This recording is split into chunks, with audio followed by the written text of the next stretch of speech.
Saludos. Las centrales sindicales de Brasil continúan sus protestas contra la reforma del sistema de pensiones impulsada en este caso por el gobierno de Michel Temer, quien por cierto no tiene los votos suficientes para aprobar los cambios en las jubilaciones. El proyecto del gobierno brasileño hace parte de un paquete de reformas de corte liberal que incluyen un severo ajuste fiscal y un amplio plan de privatizaciones. Pero la actualidad desde Brasil no se queda en las calles.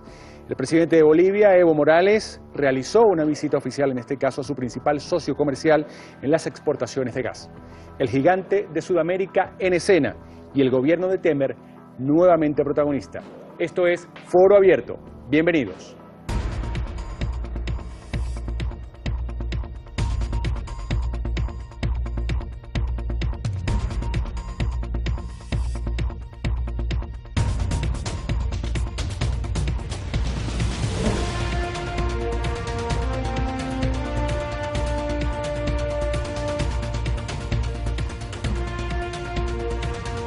Saludamos ya en este caso a los 4 invitados que nos acompañan. En primer lugar al doctor Yulimar da Silva, profesor de Economía de la Universidad Autónoma de Madrid. Bienvenido.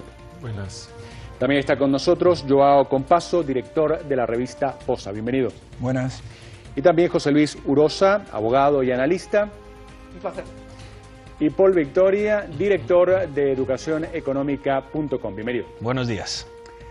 Como decíamos al inicio, el debate se cierne nuevamente en Brasil, en este caso en su Parlamento. El presidente de la Cámara de Diputados, Rodrigo Maia, ha indicado que desea que los legisladores sometan a votación en los próximos días el proyecto de ley para la reforma del sistema de pensiones, pero ha advertido que el gobierno no cuenta con los 308 votos necesarios para aprobar cualquier modificación. De hecho, ha considerado este paso como suicida al no contar la bancada oficialista con el respaldo necesario de los 3/3 de los diputados.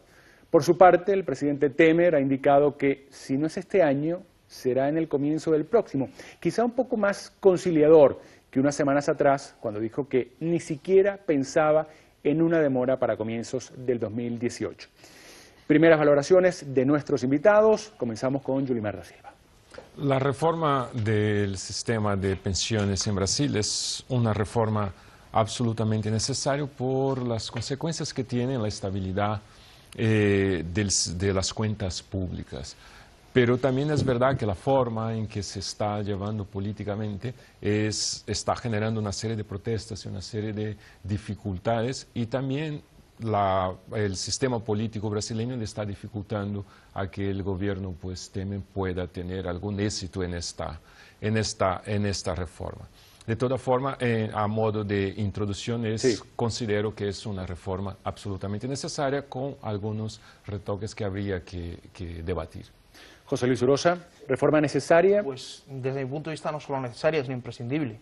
Imprescindible, no lo digo yo solamente o nuestro contertulio, Yulimar, sino que lo dice la OCDE, lo dicen cualquier analista económico mediano de cualquier sitio, lo ha dicho el Fondo Monetario Internacional, y el informe de previsión del Fondo Monetario Internacional, el informe de las Américas, que fue presentado precisamente en Madrid a principios de este año, pues iba en la misma dirección. Es completamente imprescindible proceder a una reforma del sistema de pensiones.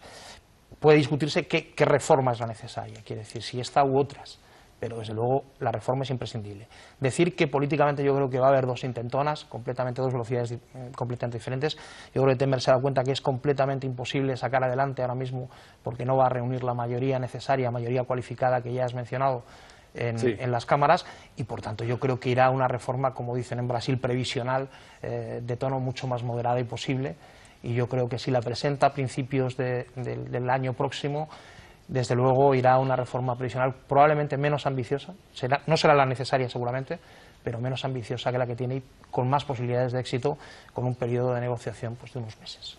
Reforma necesaria, urgente, Joao Compasso. Son 35 votos los que están en juego en este caso. Sí, estoy completamente de acuerdo con nuestros compañeros. Es una reforma necesaria, que ya hubo un ensayo de esta reforma en el antiguo gobierno de Dilma, que ha intentado hacer algo al respecto, la 85-95, o sea, es algo preciso, que tiene que ser hecho, ¿no? Lo que pasa es que yo creo que hoy la moral del presidente no llega a conseguir los votos necesarios. Yo creo que justo eso, 37, 40 votos, no conseguirá hacer la reforma que es necesaria de alguna forma. Por Victoria, aparente consenso, por lo menos en lo que a la reforma de las pensiones se refiere en la mesa. Bueno, es que yo estoy de acuerdo y no de acuerdo, porque, bueno, como buen austrolibertario estoy en contra del sistema de seguridad social en general, en contra del sistema de reparto, del sistema estatal de pensiones y, por tanto, del sistema de expropiación del Estado a los ciudadanos. Entonces, para mí la reforma de Temer, bueno, es verdad que es un poquito mejor que lo que hay, es como poner una aspirina a un cáncer, pero no es lo que soluciona realmente el problema y es apenas un parche, y para solucionarlo realmente hay que desmantelar el sistema de seguridad social y privatizarlo para que funcione. Bueno, hablamos en este caso de la falta de apoyo político a esta medida, pero a eso también hay que sumarle el malestar social que genera en muchos sectores la posibilidad de reformar el actual sistema de pensiones. Para entender mejor lo que pasa ahora mismo en el país sudamericano, demos la bienvenida a Daniel Cristancho, quien se ha puesto a la tarea de desgranar este conflicto. Daniel, adelante. Gracias, Eduardo, porque nada más conocerse, como tú bien lo decías, este proyecto, se han generado no pocas reacciones y malestar, sobre todo entre algunas clases trabajadoras y ciertos sectores sociales menos favorecidos en Brasil. ¿A qué se debe esto? Pues bien, te propongo que miremos detenidamente los puntos más polémicos de esta reforma liderada por el presidente Michel Temer. Un primer punto que causa malestar es el eventual aumento de la edad exigida para la jubilación.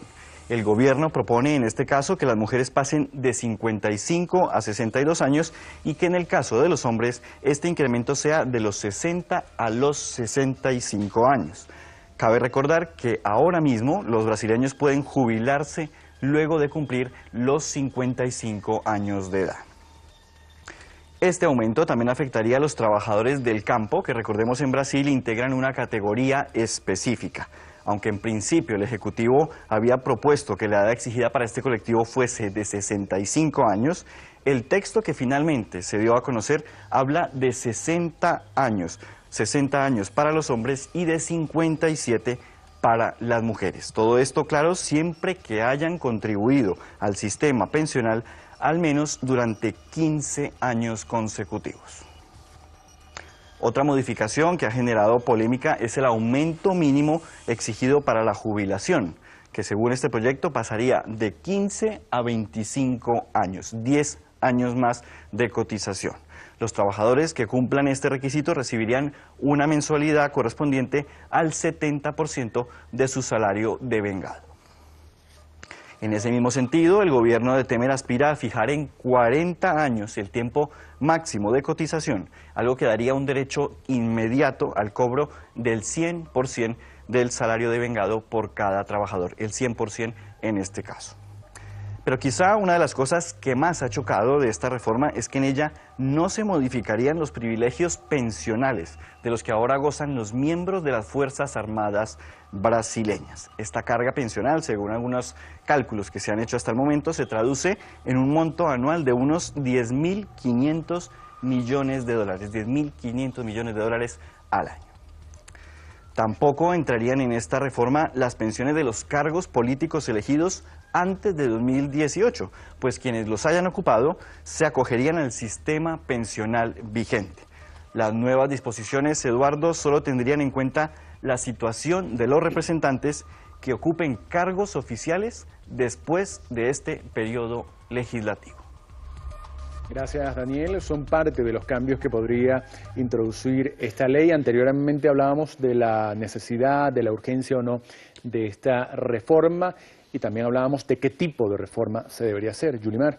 Sí, estando Estos eran algunos aspectos. Sí, estando de acuerdo con la necesidad de reformar, quiero dejar muy claro que sí, es una reforma, mi punto de vista, que es una reforma para garantizar la supervivencia del sistema de seguridad social público y para mejorar la solidaridad del sistema, no para destruirlo, no para crear un sistema de seguridad social, para destruir el sistema, no para privatizarlo, no para dejar de ser de reparto y pase a ser privatizado, porque el único sistema privado que existe en el mundo, o sea, no existe en ningún país en el mundo, y el sistema de cuentas personales que existía en Chile, pues ha fracasado. En todos los países desarrollados del mundo el sistema es solidario, es de reparto y es lo que garantiza una seguridad, un sistema de bienestar social a toda la sociedad. Teniendo esto en cuenta, mi perspectiva de la reforma que posiblemente debería llevar a cabo en Brasil, sería para garantizar esta solidaridad. Por lo tanto, habría que eliminar algunos de los privilegios que existen en Brasil y algunas de las dolencias del sistema, como la edad de jubilación. Es de los únicos países en el mundo en el que se puede jubilar simplemente por el tiempo de contribución. En todos los países del mundo es por edad. Teniendo en cuenta el cambio demográfico, pues es importante tener en cuenta este aspecto, ¿no? Después tenemos los funcionarios públicos que realmente son muy privilegiados en Brasil. Especialmente los funcionarios públicos que han entrado en el cargo antes de 2003, porque no nos olvidemos que en 2003 Lula da Silva hizo una reforma, sí, y de hecho que ha hecho el Partido de los Trabajadores dividirse cuando él transformó el sistema de pensiones de los funcionarios equivalente al del sistema privado. Y entonces la reforma debería intentar reducir los privilegios que tienen los funcionarios que entraron antes de 2003 con pensiones que son elevadísimas. De hecho, el presidente Temer señalaba en este caso en un encuentro con empresarios en Brasilia que la reforma de las pensiones como tal era la más fundamental para el país porque eliminaba los privilegios y la desigualdad entre los trabajadores del sector público y privado. Entonces, ¿es esto así? Eso es así. Por ejemplo, los funcionarios públicos en Brasil que entraron antes de 2003 no tienen techo de su jubilación. El techo es el máximo sueldo que un funcionario público puede tener en Brasil, que es el del presidente. Y, o sea, te jubilas y cobras incluso más, tu sueldo neto pasa a ser superior al sueldo que cuando estaba en la activa, porque no cotizas. Las cotizaciones que descontan, pues no dejas de... Y además tienes una cosa que se llama en Brasil posparidad, es decir, si los funcionarios en la activa tienen un incremento salarial, tú, jubilados, también lo tienes, con lo cual es un despropósito.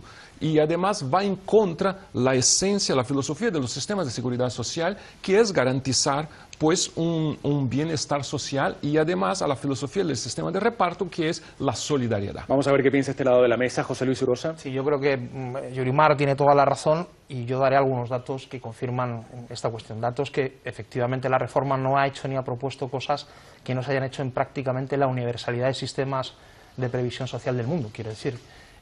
Y viene además derivado de una causa que es muy importante. El sistema previsional brasileño procede de los años 60. Con una pirámide demográfica completamente diferente a la actual y que permitía probablemente determinadas alegrías que en el mundo actual son absolutamente imposibles de permitirse. Demos el dato de que Brasil dentro de 20 años tendrá una estructura de población muy parecida a la que existe en el resto del mundo occidental, de tal manera que mantener el sistema previsional actual va a ser absolutamente imposible. Datos concretos, pues la pensión máxima, por poner un ejemplo, en Brasil ahora mismo está en 144.000 euros al año, 12.000 euros al mes. Esto supone el 13% del Producto Interior Bruto brasileño. Por dar un dato europeo, en Bélgica la pensión máxima es de 52.972 euros y viene a suponer un 10% del PIB. Por poner un ejemplo extremo, en el lado contrario, probablemente en materia de esta gestión, pues decir que en Estados Unidos la pensión máxima son $117.000 y supone un 6,7% del Producto Interior Bruto. Es decir, el peso de las pensiones ahora mismo en el sistema público de cuentas públicas brasileña es absolutamente inasumible en los años próximos, se podría situar a muy corto plazo en el 20%. Hay algunas cosas que desde mi punto de vista, y termino, deberían corregirse, luego podemos avanzar en todo esto, y es la siguiente.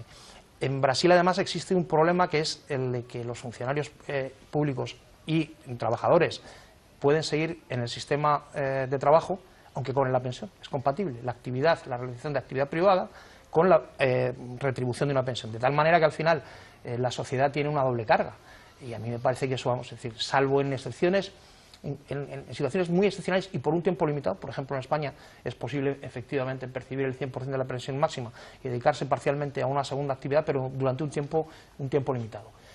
Por poner un ejemplo para que todo el mundo tenga muy clara cuál es la cuestión que está de fondo.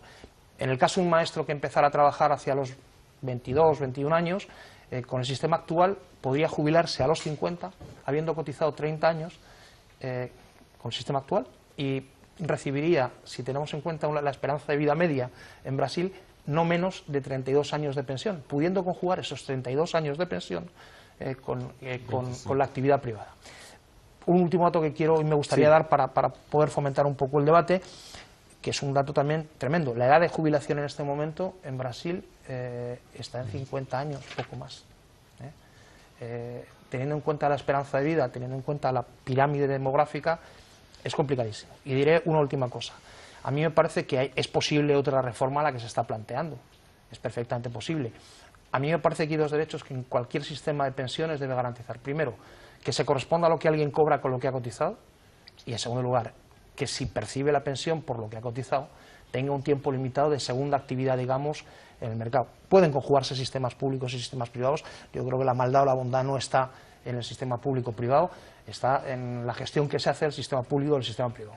Hay magníficas gestiones públicas y pésimas gestiones públicas. ¿Hay alguno de los puntos de los que nos hablaba Daniel en el cual podrían o no estar de acuerdo como tal? Quizá por lo extrema o porque se quede corta. Sí.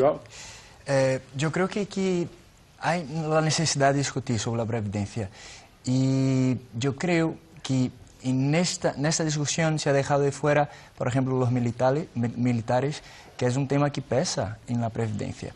Entonces, de alguna forma, yo entiendo que sea aprobado o no la reforma de la previdencia. ¿Te refieres a que se mantienen los privilegios, en este caso del sector militar? Claro, el sector militar mantiene los privilegios, o sea, el sector, parte de los sectores... Pero está dentro de la discusión, de hecho lo veíamos en el material que nos presentaba Daniel Cristancho, ¿no? Si es aprobado de la forma que está, los militares no entrarían, o sea, seguirían recibiendo sus pensiones 20.000 reales por mes, o sea, no entrarían en el techo máximo, no entrarían. Entonces, yo creo que dos puntos hay que se discutir, los privilegiados, o sea, los que ganan ese techo que debería ser reducido, o sea, hoy para los futuros, ¿no?, que empiezan a recibir, y los funcionarios públicos de Brasil. Porque luego lo que veo es que esta carga se va a caer a los más pequeños. Si hablamos de los... Brasil tiene muchas facetas, muchas caras. Sí. Y si hablamos de los trabajadores, yo no puedo comparar un trabajador rural del interior del nordeste de Brasil a un trabajador del centro de São Paulo. Y un trabajador rural con 57 años, que llegue a los 57 años, ese trabajador no va a vivir más de 65 años. Entonces va a pagar la previdencia por más de 30 años para usufruir 7, 8. Entonces yo creo que esa reforma es necesaria, pero sería un punto para empezar a discutir otros puntos que tendremos que profundizar. Pero elimina las desigualdades, esta reforma podría eliminar esas desigualdades. Es que esas desigualdades, es que para empezar, hablar de reformar las desigualdades es entrar en ese discurso socialista. ¿Por qué para todo tiene que haber igualdad? Entonces es el primer punto que cuestiono, ¿no? Es decir, la desigualdad es buena porque depende de cada persona, de sus méritos, de sus triunfos, de su recorrido, de lo que ha aportado al mercado, etcétera. Entonces yo no voy a apoyar ese tipo de aspiraciones a la igualdad en ningún sentido. Pero voy también a responder bueno, primero a José Luis sobre la insostenibilidad del sistema.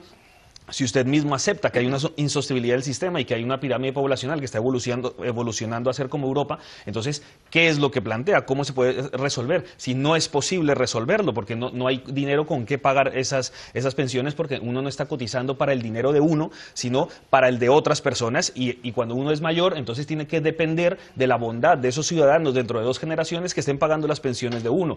Y si esos son pocos o deciden no hacerlo, entonces uno se queda sin pensiones. Entonces es un sistema sumamente injusto.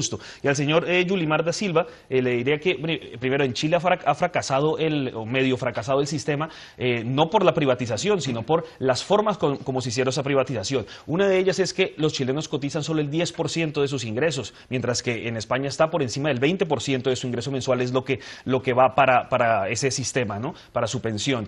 Y en el caso chileno era mucho menos, entonces normal que no haya luego dinero con que pagar las pensiones si se ha cotizado mucho menos que en otros países. Luego es porque el sistema sistema está canalizado por el Estado. O sea, el Estado es el que dice a qué tipo de fondos, primero que solo se puede a fondos de pensiones, uno no puede buscar otro tipo de jubilación, no, siempre tienes a fondos de pensiones, eso lo dictamina el Estado. Y después regula esos fondos de pensiones y les pone unas condiciones, entre ellas que esos fondos de pensiones además tienen que invertir en deuda pública, o sea, los ata, los condiciona, y además esos fondos de pensiones no aseguran realmente al jubilado, sino que ponen el riesgo sobre el jubilado, mientras que un seguro de vida, por ejemplo, sí pondría el riesgo sobre él mismo y no sobre el señor que está cotizando. ¿El Estado debe seguir en este caso poniendo su lupa en ese sistema de pensiones o no? Es evidente que sí, es evidente.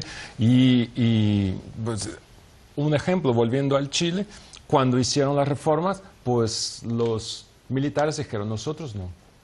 Lo que muestra una señal de que sabían que no iba a funcionar. El único país que lo ha puesto como experimento y ha fracasado, un fracaso rotundo, no porque se ha gestionado mal, porque no funciona. Ningún país quiere hacerlo. Los países desarrollados no lo tienen, ningún país europeo, ningún país de la OCDE, ni siquiera los Estados Unidos. Todos los presidentes de Estados Unidos e Inglaterra, que son los países más pro mercado del mundo, nadie se atreve políticamente a decir, vamos a cambiar el sistema de reparto para que sea de capitalización. O sea, es un absurdo pensar en que no funciona porque es una cuestión de mercado. El mercado es eficiente, yo estoy de acuerdo, pero el mercado, ¿en dónde puede funcionar? ¿En dónde puede ser eficiente? Y hay determinadas facetas, determinados aspectos de las relaciones sociales en el que el mercado no funciona. Y uno de ellos es el sistema de garantizar un mínimo de solidaridad intergeneracional para que la sociedad funcione. Y este es el caso. Entonces, la reforma en Brasil y en todos los países del mundo se está reformando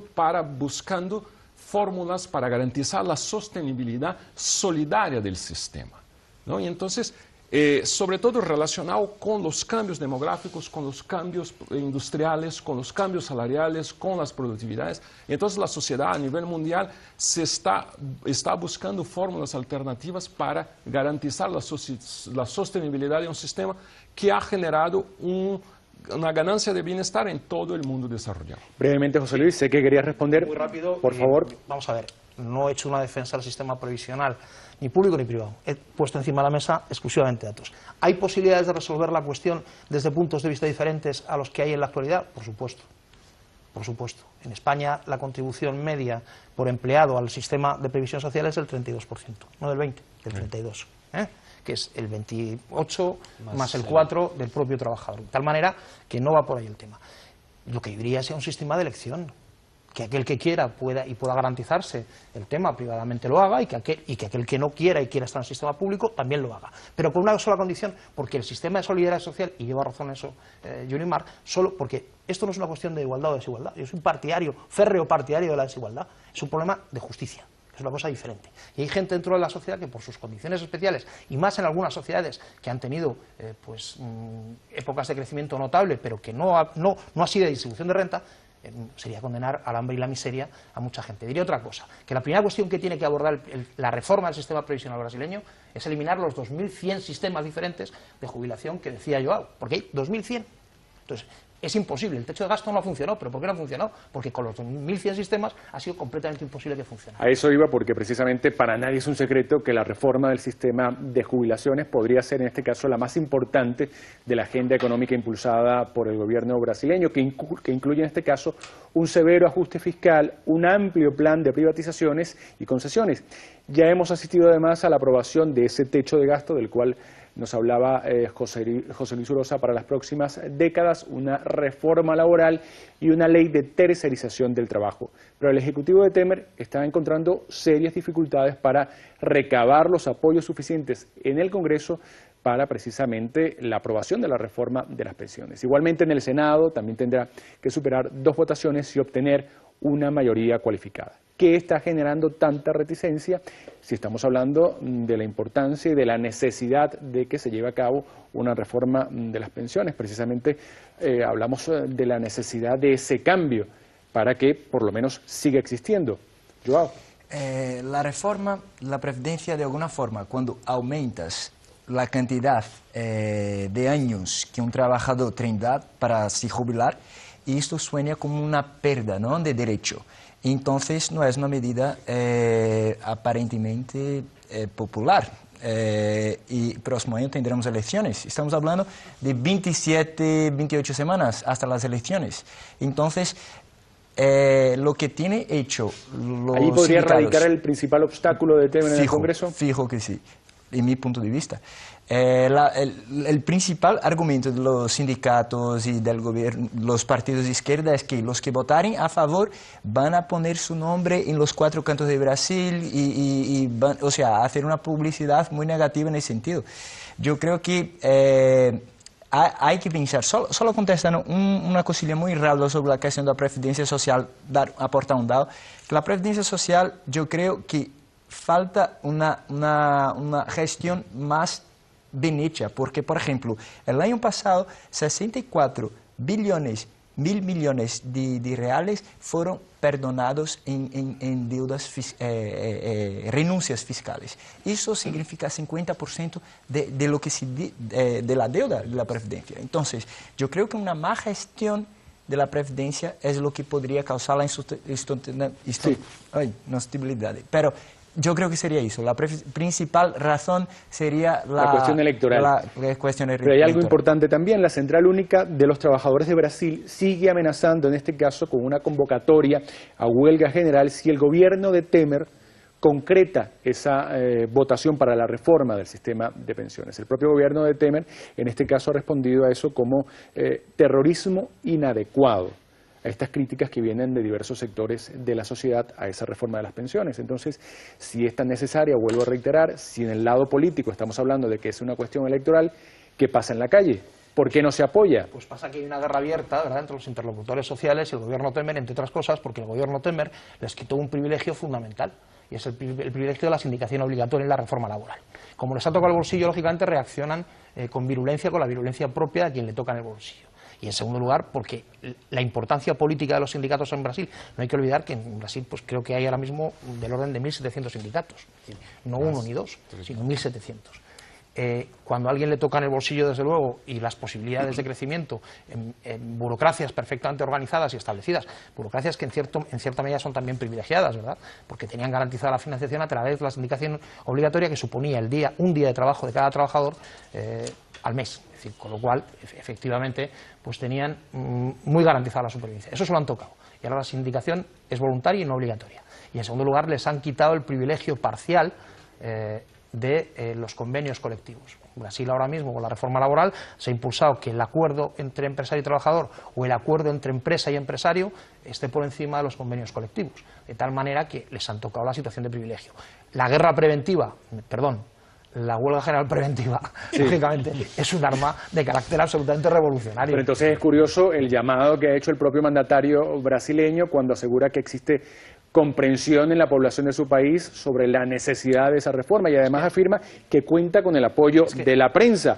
Esos son elementos allí que voy a introducir brevemente para darle el paso al resto de contertulios. Dos datos. No es extraño que diga eso, porque efectivamente el problema es que una cosa es la población y otra cosa son los intermediarios o interlocutores sociales, son cosas diferentes desde mi punto de vista. Y decir otra cosa, por poner un ejemplo, la pensión media de un funcionario ahora mismo de justicia o del ejército en Brasil está en los 8.000 euros al mes, mientras que de un trabajador del sector privado puro y duro está en menos de 1.600 euros. De tal manera que hay que hacer la reforma. Yulimar, en este tema, ¿habla la calle o no habla la calle? Sí, yo creo que aquí hay dos cuestiones que están un poco, yo las analizaría de forma distinta.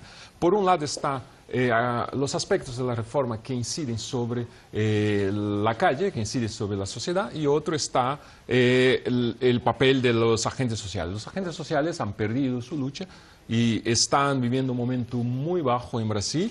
De hecho, la reforma laboral les ha tenido un impacto muy importante en sus finanzas, de forma que ellos están teniendo que hacer un ajuste y van a tener que reducir un 40% el número de trabajadores en los sindicatos en Brasil. Pero yo creo que ellos, desde su visión política, están aprovechando un aspecto que genera un consenso social, que es lo que nos ha comentado João, que es incrementar la edad de jubilación. Y eso la sociedad lo toma como una pérdida. Sobre todo cuando ella mira hacia el sistema de jubilación que existe pues, entre los políticos, que nada más está pues, un mandato, ya tiene unas jubilaciones que son elevadísimas. Cuando ellos miran que se mantiene, pues, que se puede mantener el sistema de pensión de los funcionarios públicos, del sistema judicial, y entonces pues es como que si la reforma final, que va a ser muy deshidratada, que va a ser que la que pase será muy edulcorada, muy suavizada. Muy suavizada, exactamente. Será simplemente para ampliar la edad de jubilación y acabará incidiendo sobre la clase social. Y entonces, pues ahí es. Y además la cuestión política, como ya no tengo tiempo, pero las elecciones el próximo año pesa mucho. Paul Victoria, brevemente, porque tenemos que dar paso a otros temas, por favor. Sí, por un lado es verdad, la calle no representa el fuero interno de las personas. Una cosa son los manifestantes que hacen ruido, gritan y protestan, y otra cosa es lo que la gente de verdad piensa. Cualquier persona con 2 dedos de frente sabe que no se puede sostener un sistema así, y los demás pues están muy intoxicados de esta ideología izquierdista donde creen que se puede vivir del cuento sin que se paguen las consecuencias. Cuando Otto von Bismarck inventó el sistema de reparto a finales del siglo XIX, la media de la población moría a los 55, 60 años y la pensión era después de los 65, con lo cual se daba pensión a los pocos que sobrevivían después de los 65. ¿Cómo puede ser que 100 y pico años después se jubilen con 50, 60 años cuando tienen una media de vida de 80, 90 años y la población se va reduciendo? O sea, es que es absurdo desde el principio hasta el final, y toda esta izquierda ideológica lo que intenta es mantener una ficción, una fantasía, como siempre hacen. João. Bueno, en Brasil la media de edad es 75 años y si te jubilas a los 65, eso es, si has empezado a trabajar a los 25 directamente sin parar hasta los 65, tendrías contribuidos 40 años y cobrarías 10. Entonces la matemática cuadra. O sea, una matemática de panadero cuadraría. Matemática sencilla, ¿no? Entonces, yo creo que funciona, pero lo que no funciona es la mala gestión, porque entre las desonorizaciones, las renuncias, las desvinculaciones de receita, ahí es cuando no cuadra, ¿sabes? Aparte de la corrupción en Brasil.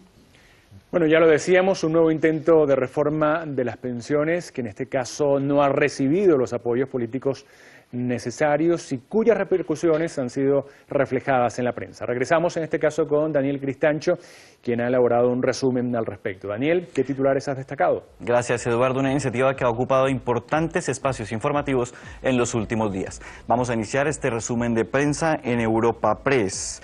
El gobierno de Brasil presenta una nueva versión suavizada del proyecto de ley para reformar las pensiones. Esta versión, diluida y menos ambiciosa, exigirá un mínimo de 15 años de contribuciones a los trabajadores del sector privado, según indica el borrador de la ley. Continuamos en la cadena multiestatal Telesur. Mayoría parlamentaria no apoya reforma de pensiones de Temer. Sobre el tema, el presidente de la Cámara de Diputados y aliado político del mandatario, Rodrigo Maia, declaró que por el momento el gobierno no tiene el apoyo político para avanzar en su proyecto. En El Economista leemos, Temer dice que reforma de jubilaciones combate privilegios y protege a los pobres. El mandatario, cuya popularidad se encuentra en mínimos, negocia desde hace semanas apoyos con los líderes de los partidos políticos con el fin de llevar adelante la reforma. En el diario argentino El Cronista, Temer no encuentra apoyos para privatizar Eletrobras y cambiar la ley previsional. Conforme se acercan los tiempos electorales en Brasil, las reformas impulsadas por el gobierno de Michel Temer comienzan a perder impulso. Y cerramos este resumen en Correo del Sur. Temer y Evo Morales olvidan los roces del impeachment y hablan de cooperación. Durante un almuerzo en el que participaron integrantes de ambos gobiernos y numerosos legisladores brasileños, Temer hizo una rápida mención a un posible proyecto ferroviario para exportar productos brasileños hacia Asia por el Océano Pacífico, pasando justamente por Bolivia. Gracias, Daniel. Importante la última nota informativa que nos comentabas y sobre todo por la carga simbólica que tienen las imágenes que veremos a continuación. Ambos mandatarios se sentaron y dialogaron. Hoje o presidente Morales e eu testemunhamos a assinatura do instrumento que fortalece nossa cooperação na área policial. Nós renovamos nosso compromisso em trabalhar de forma ainda mais coordenada pela segurança nas nossas fronteiras. Hermano presidente, muchas gracias por su atención. esperamos no quitarnos su tiempo. Brasil es tan grande, atender en un país tan grande de toda Sudamérica, se quiere mucho tiempo, esperamos no perjudicarlo, pero muy contento por la recepción, por la hospitalidad que nos brinda esta nueva reunión comercial. Muchas gracias y mucha suerte. 16 meses antes, el presidente boliviano había llamado a consulta a su embajador en Brasil en protesta por lo que consideraba un golpe parlamentario de Temer contra Dilma Rousseff. ¿Qué ha cambiado? ¿Es otra vez la economía, Yulimar?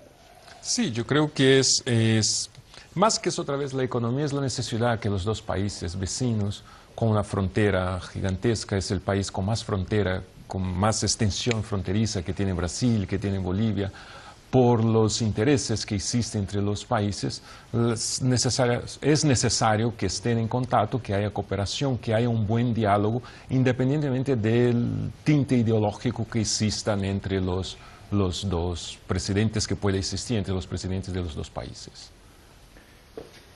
Yo creo que es la vuelta a la sensatez, entre otras cosas, del eje bolivariano. A mí me parece una señal completamente estratégica en la zona, completamente estratégica. Son dos países que se necesitan y sus relaciones comerciales son absolutamente imprescindibles. Bolivia, por otra parte, necesita salida al mar. Con el tren que la vía férrea que va a construirse, sí, desde luego va a mejorar notabilísimamente la situación comercial y estratégica de Bolivia. Y luego, desde mi punto de vista, hay una necesidad que yo creo que nadie es capaz de discutir, y es la necesidad de integración suramericana. De hecho, yo creo que el papel que está siguiendo el papel de la Unión de Naciones Suramericanas, la UNASUR, en este momento, pues es importante. De hecho, una de las cuestiones que se han debatido y que yo creo que se impulsarán será la incorporación a corto plazo también en estos proyectos estratégicos del famoso tren, que tiene un nombre muy largo, de Brasil y Paraguay. Perdón, de Argentina y Paraguay. Yo creo que en muy poco tiempo asistiremos a una mayor integración y yo creo que es de interés estratégico. Pero yo resaltaría de todo esto, porque es una cuestión política y de relaciones internacionales muy importante, el que está siendo pues quizá el máximo exponente del eje bolivariano ahora mismo se haya desplazado y haya terminado hablando con Temer, al que bueno, pues le señalaba como su enemigo público número uno. Se trata en este caso de la quinta visita oficial a Brasil, principal socio, como lo decíamos, socio comercial en las exportaciones de gas, pues recibe en este caso el 98% de sus ventas. Yo hago con paso importante, ¿no? La visita realizada por Evo Morales a Brasil. Como ha dicho Rosa, o sea, política se hace con P mayúsculo, ¿no? Y independiente de las diferencias ideológicas, Brasil es un socio económico importantísimo para la región y Bolivia no es tonta, sabe de la importancia de Brasil. Como ha dicho usted, 98% del gas vendido para afuera, para el exterior, es comprado por Brasil. Entonces ha vuelto la razón Evo Morales y decidió hacer política. Es importantísimo como socio económico para desarrollar los proyectos como la ferrocarril bioceánico. ¿Podría servir en este caso la visita de Evo Morales a Brasil para cambiar o para que se amplíen en este caso los horizontes de otros países que ideológicamente son contrarios al gobierno de Temer? ¿Por Victoria? Sí, yo creo que al final el realismo de la vida hace que se vayan acercando las posturas. Yo creo que cuando Evo Morales retira a su embajador, no es que él vea que se posiciona Michel Temer y él diga, lo que tengo que hacer es reclamar a mi embajador. No, lo que se queda es perplejo, no sabe qué hacer, y lo que se pone en marcha es la red internacional izquierdista socialista que comienza a presionarlo, a hacerle llamadas, etcétera, y a decirle, oiga, si usted no entra en esto, usted no está en nuestro club. Entonces lo fuerzan a que él tenga que llamar a consultas al embajador, pero simplemente es un símbolo, porque realmente ¿para qué lo hace? ¿Qué consecuencias hay en eso? Realmente lo que se necesita es una cooperación entre Brasil y Bolivia. El 98% del gas, como bien decía usted, se le vende a Brasil. O sea, necesita de esa cooperación y de ese intercambio, y si se construye el ferrocarril, con mucha más razón, y eso es lo que lleva al progreso. Entonces al final, digamos que esa política izquierdista se tiene que ir adaptando a la realidad de la vida, ¿no? De la economía real, y entonces tienen que ceder y decir, oye, vamos a hacer esta visita, recuperemos relaciones diplomáticas y por tanto mejoramos la economía de todas las partes. Pero entonces sí es la economía, sí, en definitiva. Sí, pero es interesante cómo se supone en algunos foros que el hecho de que uno se define de izquierdas es tonto y en lo económico es populista, ¿no? uno mira los datos, es verdad que también el bolivarianismo en Latinoamérica se ha quedado pues catalogado como algo con lo que está pasando en Venezuela, que es absolutamente particular, pero si uno mira a Bolivia, Bolivia es un país que desde que Evo Morales es el presidente se ha multiplicado por 2 la riqueza de todo el país, tiene estabilidad política, estabilidad macroeconómica, estabilidad económica y está intentando promover el desarrollo de su país, ¿no? Entonces, estos hechos no se relacionan con un gobierno supuestamente de izquierda, ¿no? Se habla de izquierda ¿no? con esta etiqueta. Cuando se habla de izquierda es que hace las cosas mal en lo económico. Pues en el caso de Bolivia no, en el caso de Brasil cuando estaba Lula tampoco. Y ahora pues es evidente que para el desarrollo, para promover el desarrollo y la mayor integración entre los países sudamericanos, hace falta infraestructuras. Crece el gran déficit de integración entre los países de Sudamérica. Están poblados en la costa y en el centro prácticamente no hay infraestructuras. Y ese es un gran proyecto que que puede promover el desarrollo de todos los países de la región. Sí, de hecho el encuentro permitió rubricar acuerdos de cooperación policial y en este caso el memorando para que Brasil pase a formar parte del proyecto de ese ferrocarril bioceánico del que hemos hablado, que Bolivia además busca realizar con el fin de integrar la región y aumentar el comercio ultramarino, un importante avance, pero en este caso la comunicación entre estos países fluirá de la misma forma que ocurría cuando estaba Dilma Rousseff o Lula da Silva, en este caso con Bolivia. Yo creo que sí, porque el realismo y la realpolitik se impondrá y la sensatez se impondrá porque no puede ser de otra manera. El ferrocarril, desde mi punto de vista, tiene un solo problema. En el memorando firmado no hay una asignación presupuestaria para su desarrollo por parte de ninguno de los dos países. Es más, los dos países mencionan que en caso de que no tuvieran disponibilidades presupuestarias podrían hablar de otras fórmulas de financiación y solo se me ocurre, ¿verdad?, la introducción en esta materia del sector privado. La verdad que todavía es un proyecto estratégicamente de importancia capital, exactamente igual que lo es el convenio que se ha firmado, el acuerdo que se ha firmado de colaboración policial, y me parece que fomenta la integración. Yo creo que llevará adelante además la incorporación de países de la zona, pero es un proyecto que ahora mismo no tiene ninguna base real financiera que lo soporte. Y esa es la incógnita. Importante, la financiación es China y los países asiáticos que van a impulsar, financiar este proyecto. Sí, pero en el memorando no se dice porque se habla de disponibilidades presupuestarias u otras formas y fuentes de desarrollo. Por eso yo digo, y llevas toda la razón, quiero decir. Pero desde 2013 Evo Morales se lo planteó al gobierno chino. Sí, sí, sí. O sea, está en marcha eso. Está planteadísimo. Y los proyectos de viabilidad. Sí, pero que yo creo que hay una incógnita ahí porque dependen de capital extranjero. El tema de China, como bien sabéis, no es el tema de hoy, pero yo creo que tiene una serie de incógnitas importantísimas encima de la mesa, importantísimas. Está con una burbuja financiera de mucha consideración, con una burbuja inmobiliaria de más consideración, y ya veremos. Quiero decir que todo esto, a mí me parece que el problema que tiene es de seguridad de la financiación. ¿Podría permitir este acercamiento entre Brasil y Bolivia, permitir que la comunicación fluya hacia otros países, ideológicamente, vuelvo a repetir, diametralmente opuestos con lo que representa el gobierno de Michel Temer? Yo creo que sí, y sí debe eso, o sea, es algo también necesario. La integración de Sudamérica es algo soñado por los países, ¿no? Y yo creo que eso es más una herramienta, un camino para esta integración.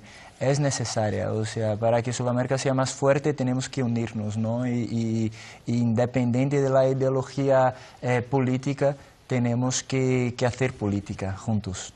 Otro importante dato es que Brasil, en este caso, es el mayor importador de mercaderías bolivianas. En 2016, el intercambio bilateral sumó 3.800 millones de dólares. Esto según datos del Ministerio de Relaciones Exteriores de Brasil, con lo cual se reafirma esa necesidad de por lo menos acercarse y sentarse en la misma mesa. Es fundamental en un mundo globalizado, valga la redundancia, y de bloques, que los países suramericanos y América hispana entera, o Latinoamérica, se unan en un proyecto común que sea capaz de situarla competitiva en el mundo y sobre todo con una cuestión que a mí me parece fundamental. América ha tenido desarrollos económicos completamente prodigiosos en la última década, ¿verdad? Pero yo creo que no ha tenido efectos en la distribución de la renta. No las desigualdades, porque a mí no me gusta hablar de desigualdades, me gusta hablar de injusticias. Las injusticias son completamente terribles en Hispanoamérica y en Latinoamérica, y por tanto a mí me parece que es una vía fundamental de superar situaciones de injusticia social y de ser competitivos en el mundo y capaces de representar una voz tanto económica como política en el contexto internacional. Como creo además que España tiene una natural proyección atlántica, soy de los que cree que España tiene una especial proyección atlántica independientemente de los lazos que tiene con Europa, a mí me parece que sería muy bueno tanto para España como para toda Hispanoamérica el que estas cosas vayan produciéndose. ¿Esta relación Brasil-Bolivia podría servir, por ejemplo, para aliviar tensiones en otros bloques regionales? ¿Mercosur, por ejemplo? No, pues de hecho, Bolivia es miembro del Mercosur, se ha incorporado desde 2015 y está en proceso de armonización de todas las reglamentaciones para ser un socio de pleno, pero Bolivia es miembro del Mercosur. Sus principales socios comerciales son Brasil y Argentina, con lo cual... Pero también está Venezuela. Pero sus principales socios comerciales son Brasil y Argentina. Sí, indudablemente. En donde la integración económica, la integración comercial de mercancías en general, y además en una cuestión estratégica para Bolivia, que es el gas y las infraestructuras, pues sus socios naturales son Brasil y los países del Mercosur, con Bolivia, con Paraguay. Pero eso quiere decir que harán a un lado, por ejemplo, a otros países que pueden resultar más polémicos. Bueno, tampoco eso no significa que esta decisión, yo creo que no significa que te aíslas de los demás, sino que buscas ampliar las alternativas de desarrollo de Bolivia, porque necesariamente Bolivia tiene que llevarse bien con sus otros socios latinoamericanos. No se va a aislar simplemente por el hecho de visitar al gobierno brasileño, no, por lo contrario, amplía, yo creo que amplía sus alternativas de buscar acuerdos, cooperación, etcétera, etcétera. O sea, las características particulares de que son dos socios, que tienen una frontera muy amplia, que es una frontera conflictiva, una frontera en la que se sabe que hay tráficos de droga, tráfico de armas, y que además en los dos países son interdependientes económica y energéticamente, pues hace necesario que tengan un encuentro, pero eso no quiere decir que te aísles de los demás. Paul Victoria, ¿podría representar esto un nuevo marco de relaciones de Brasil con el resto de países de América? Yo creo que sí, porque con esa cesión que hace Evo Morales es un paso que yo creo que hay que honrarlo, ¿no? Decir, oye, has hecho algo bien y hay que felicitarlo por ello. Y sí hace un giro, porque es un ejemplo que pueden seguir otros países. Yo, como decía el compañero José Luis, soy partidario, bueno, que todo esto, somos países hermanos desde España hasta toda Hispanoamérica y más allá. Bueno, yo no creo en los bloques, pero si creyera en los bloques, creo que deberíamos ser un bloque, todos los países hispanos, y hacer fuerza de ello. El problema de que no tengamos esa unión, que tenemos una completa unión cultural, pero no una unión política ni económica, es pues todas estas ideologías que fraccionan y que ponen a los hermanos a enfrentarse unos contra otros. En mi opinión, donde todas las cosas fueran normales, culturalmente hispanos, y el libre flujo del comercio fluyera normalmente y naturalmente, no habría ese tipo de problemáticas entre hermanos y todos viviríamos tranquilamente y prósperamente. Porque también depende un poco de la postura del gobierno en lo que a ideología se refiere. Claro, y como no es la cambia misma de visión uno al otro que un gobierno conservador pueda tener al que pueda tener un gobierno, en este caso, de izquierda. Claro. Aportando solamente un dato en relación a lo que has dicho, Bolivia es el único país sudamericano que tiene excedentes comercial con Brasil. O sea, Brasil es independiente de la ideología que tenga políticamente, si quieres el bien de tu país tienes que fomentar. Y yo creo que sí, que la visita de Evo Morales a Brasil representa una abertura para esa fluidez sudamericana, de conjunturas sudamericanas. Decisiones que en este caso pueda tomar el gobierno de Michel Temer en cuestiones de política social, económicos, en este caso de manera interna en Brasil mismo, ¿podrían afectar ese contacto? Es posible, porque en eso sí hay una cierta reacción en lo que se llama el eje bolivariano, sí, habitualmente muy folclórica, porque quiere decir que luego las consecuencias que tienen las reacciones estas de llamo a la embajadora a consultas y otras cosas son muy folclóricas, porque el realismo después y la necesidad de convivir y de vivir, pues como decía... Sí, bueno, en este caso son las vías diplomáticas. Claro, se impone, porque es imposible que no convivan, quiere decir. De tal manera que las posibles medidas políticas yo creo que quedarán donde deben quedar, que es en un segundo orden, Y decir una cosa que es muy importante y que pues, no lo hemos resaltado suficiente. Hay una segunda fase del proyecto del tren bioceánico para incorporar a Paraguay y a Argentina a este proyecto. Evo Morales en este momento yo creo que está dando un impulso importante a la integración y yo coincido también con Paul en lo que ha dicho y desde luego desde la presidencia que ahora mismo ostenta Bolivia de la UNASUR pues está fomentando lógicamente la integración, porque es que no es posible otra cosa. Si es que podemos ponernos a hacer el pino si queremos, pero solamente el camino de la integración proporcionará mejores niveles de renta, mayores niveles de justicia y solamente desde una perspectiva de colaboración entre los países. Cómo se haga es importante, porque el ejemplo de la Unión Europea, por ejemplo, yo soy muy crítico en cómo se ha conformado y cómo se ha desarrollado la Unión Europea, ¿verdad?